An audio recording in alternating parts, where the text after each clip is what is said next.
Hey, my name's James Nicholson. Welcome to my YouTube channel.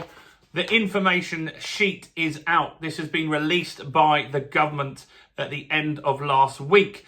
In this video, I'm going to go through what's in this information sheet. This is important to understand if you're a tenant, if you're a landlord, or if you just want to understand what's going on in the rental market. This piece of paper is so important because if you're a tenant and your landlord does not give you this, then they can get fined £7,000. If you're a landlord and you don't make sure that your tenant acknowledges that they've got this, you could get fined £7,000. This is very, very important part of the Renters' Rights Act. It's only 4 pages long, but if you get it wrong, you could end up in hot water. Now, in this video, I'm going to go through what's in this information pack, what I feel the impact will be on the rental market, and much, much more. But before we jump into this, if you're new around here and you haven't done already, do subscribe to my channel over there and hit that bell notification. Join over 50,000 subscribers who get all the latest property news, house price news,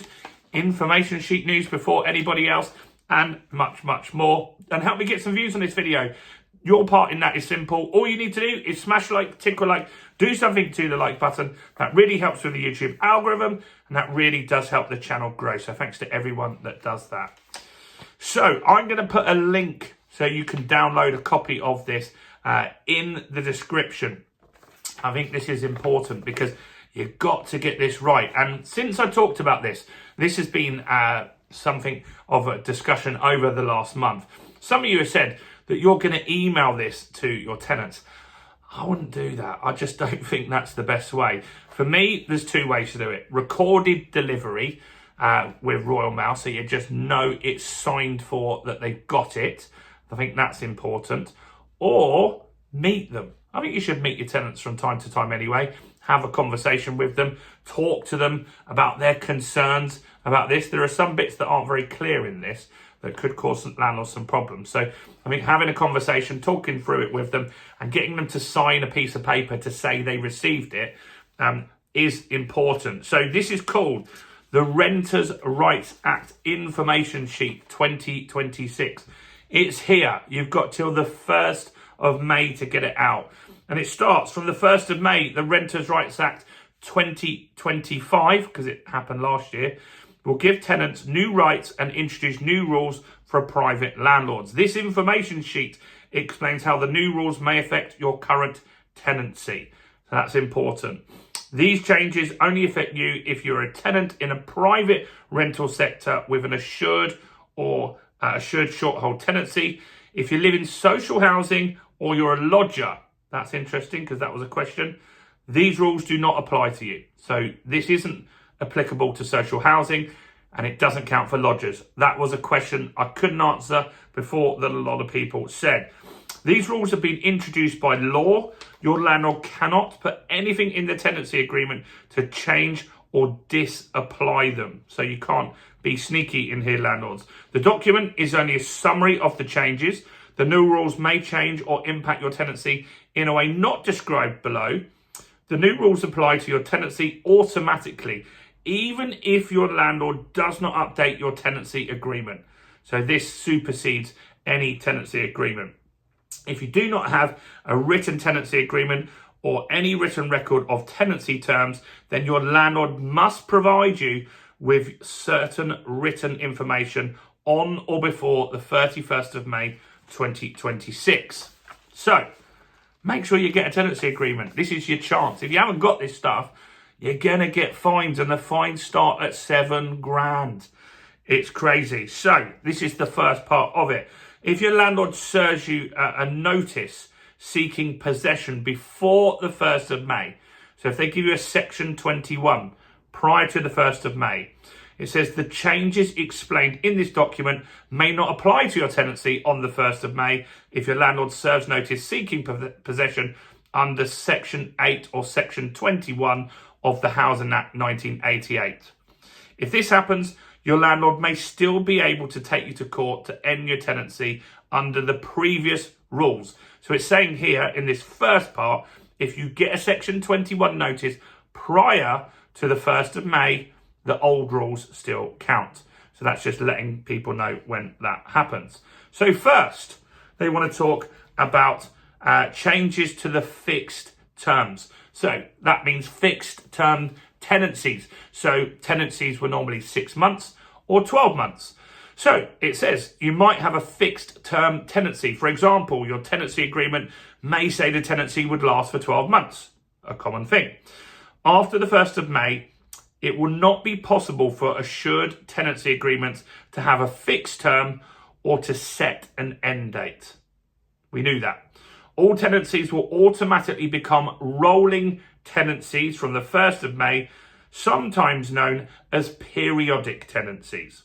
Your tenancy will continue on a rolling basis. This will usually be monthly, unless your tenancy agreement sets out a shorter period, for example, weekly or fortnightly. That's when you pay rent. Most tenancies are monthly. If your tenancy has an end date, that will no longer apply. So let's just say last week, you're a landlord or a tenant and you got a 6 months AST, assured short hold tenancy. Doesn't count anymore. The end date is irrelevant. So they're not going to be on renewal. It's from the 1st of May. The periodic tenancy starts. Your tenancy will continue until you and your landlord decide together to end the tenancy. You end the tenancy by giving notice. Your landlord ends it if they have a valid legal reason. They're going to cover that as well. So there's only 3 ways that you could end a tenancy now. Change to the name of a short hold tenancy. So they're saying ASTs, assured short hold tenancies. They're changing the way what they're called. And so your tenancy agreement might call your tenancy an assured short hold tenancy. This is the name of the private rented tenancy until the 1st of May. Assured short hold tenancies will be abolished from the 1st of May. Any tenant previously called an assured short hold tenancy will automatically become an assured periodic tenancy. Like, that's not a big deal. Just the change of the name. Not a great problem. Now, this is important. So they're making the tenants aware of increases in rent. So let's see what they're saying here. So your tenancy agreement, the one that you've already got, may contain rent review clauses. These are terms in the agreement that allow the landlord to increase the rent. Some tenancies will say your tenancy will go up 2% or whatever inflation was every single year. Rent review clauses can now not be used for new rent increases after the 1st of May. So your tenancy agreement can't say that you're automatically going to increase the rent every single year. You can't have that. Landlords must instead use the process in Section 13 of the Housing Act for increasing rent. This means they can only increase rent once per year. I've never done it more than that, but that's all you can do. So you can only increase the rent once per year. However, if your tenant leaves and you get a new tenant, you can increase it in between tenancies. So that's important to understand. They will need to give you notice, written notice of the proposed rent increase at least 2 months prior, using a form called Form 4A. So if you're going to increase your tenant's rent, you must use the correct forms. Any rent increase must be no higher than the open market rent. If you think the proposed increase is above market rate, you can challenge it at a first tier tribunal. Now, a lot of you will say, that's already been a thing, they could already challenge it. However, not everybody knows that. So it's been brought to the tenant's attention here. Trust me, more people are going to challenge rent increases off the back of that for sure, if it's not seen to be market rate. If your landlord wants to end actually, to go back to that, it doesn't say a percentage there, it just says market rate. So that potentially means that if you are giving a good rate to somebody, you could bring it up to market rate if you needed to. So if your landlord wants to end the tenancy, this is important. Your tenancy agreement may say that your landlord can evict you without reason, the old tenancy agreement, but that doesn't count anymore. This was known as a Section 21 eviction. Your landlord cannot give you a Section 21 notice now after the 1st of May, even if your tenancy agreement says that they can. So it supersedes that. Instead, Your landlord will need a legal reason to evict you. These reasons are called grounds for possession. Below is a brief summary of some of the main reasons your landlord may legally seek to evict you, and you can find full details at gov.uk. So here's the reasons that they're set out here. If you've not paid your rent on time, right? If you, others living with you, or visitors commit antisocial behaviour in or near the property. If you or others living with you do not care for the property, so if they damage the property. If your tenancy was for certain purposes, for example, it was connected to your employment or was for temporary or supported accommodation. So let's just say, like some people have accommodation that comes with a job. I have a friend that is someone that works at a school as a caretaker. So if he lost his job, he would lose his property because of that. So you cannot be required to leave under some grounds in the first 12 months. So they're saying this as well. So in the first 12 months, a landlord cannot get the property back if they intend to sell it. They also cannot move their friends or family into the property in the first 12 months. So the landlord can't say, I want to move back into the property for 12 months. They're not able to do that. To get the property back, your landlord will need to give you a Section 8 notice. We knew that already.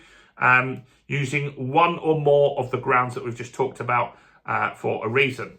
A Section 8 notice must state the date by which your landlord is asking you to leave. They must give you the required amount of time under each ground. If you've not left by the end of the notice period, your landlord will need to apply to the court to get the property back. This is called applying for a possession order. At court, the landlord must provide evidence that they have a valid reason to evict you. You will have the opportunity to explain why you think your landlord does not have a reason to evict you, or why eviction is not reasonable under certain grounds. So what that's telling tenants there is that, look, you don't really have to leave if you get a Section 8, because if you don't leave because you want to challenge it, you can wait till it goes to court. That's going to be huge backlogs in the court when that happens. What happens if the tenant wants to end the tenancy? Well, it tells them here. So you will be able to end the tenancy at any point, giving your landlord notice. That's important, any point. So you can move in on day one and give notice. And so it says, so the tenancy ends on a day when the rent is due, or the day before, or where the rent is due. So they want you to finish the tenancy around where the rent is due to make it clean. You need to do it in writing, by letter or email. You will need to give your landlord at least 2 months notice. You can agree to shorter notice periods with the landlord in writing. So if both parties agree, it can be shorter. Okay. Last, this is interesting, this one. So keeping a pet. This one's going to cause a few problems, the way this is wording. From the 1st of May, you have the right to request to keep a pet. Your landlord cannot unreasonably refuse your request. If they refuse, they must inform you in writing and tell you the reason why. They will need to consider each request on a case-by-case basis. You can challenge the landlord's decision in court. Here's where this is interesting, right? So it doesn't say that they have to do it in writing or how they need to do it. So I think you're going to get some people sneaking in pets here and feeling they have the right to do that. So that'll be interesting to see how that stands up. If you're a student who rents from a private landlord, this is important for student accommodation. So if you're a full-time student, your landlord may be able to evict you using possession ground 4A. They'll be able to do this at the end of the academic year and must give you 4 months notice. So you need to get that sorted if you're a landlord between the 1st of June and the 30th of September. Your landlord can only use this ground if they've previously given you written notice that they may use it. So if you're a student landlord, you need to get up on these rules. So you've got to give 4 months notice using 4A. And yeah, you've got to do it between certain months. And you've got to tell them prior to them moving in that that's what you intend to do. If your landlord wants to evict you at the end of the 2025-26 academic year, they can serve you notice seeking possession between the 1st of May and the 30th of July inclusive. They will need to give you this with at least 2 months' notice. So look, this is not the biggest problem in the world. I mean, it is going to cause some problems. It is going to, look, there's a few things in there, isn't there? The Section 8 thing is basically telling them, if you don't think you should be evicted, just stay there and it will go to court anyway and you can talk to the judge about it. The pet stuff, I don't think it's great how it's worded. I think you're going to get a lot of people that just get pets and ask for forgiveness. So we'll see how this works out. But do grab a copy of this in the description. Do read it and serve it correctly. I would advise that you do it in face-to-face with an agreement that you're going to turn up. You don't just turn up at your tenant's property. That's the problem if you do that. So let them know you're coming. Get them to sign that they've received it or send it recorded delivery. If you use it letting agents, make sure they're doing it as well on your behalf.